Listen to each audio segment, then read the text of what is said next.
যখন তওবা করবে আমি তার জীবনের সমস্ত গুনাহটা মাফ করে দেব। সমস্ত গুনাহটা মাফ করে দেব। প্রতিটি জীবনের গুণের দিকে তাকিয়ে বিকশিত হয়ে আল্লাহর কাছে কেউ যদি ক্ষমা চায়, মাফ চায়, তওবা করে, কান্না করে, আল্লাহ পাক তাকে এমন ভাবে গুনাহ থেকে পাক পবিত্র করে দেন। বিশ্বনবী বলেন, যে ব্যক্তি গুনাহ থেকে তওবা করলো আল্লাহ পাক এমন ভাবে তাকে নিষ্পাপ করে দেন যেমন জীবনে সে কোনোদিন আর কোনো গুনাহই করে না। অতীত জীবনের গুনাহের প্রতি বিপর্যস্ত হয়ে যারা আল্লাহর কাছে তওবা করবে, তিন নম্বর শর্ত। 4 নম্বর শর্ত হলো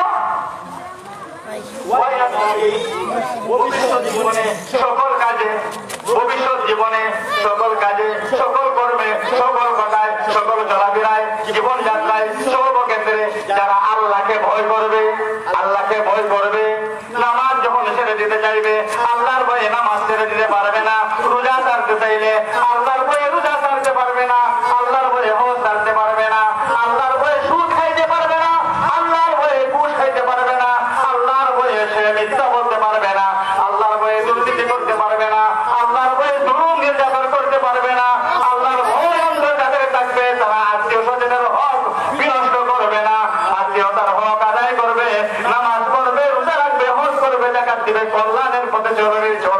4 নম্বর শর্ত হইল ওয়ায়াত দাবি, যারা আল্লাহর ভয় নিয়ে জীবনে চলবে ফাউলাইকা হুমুল ফাইজুন।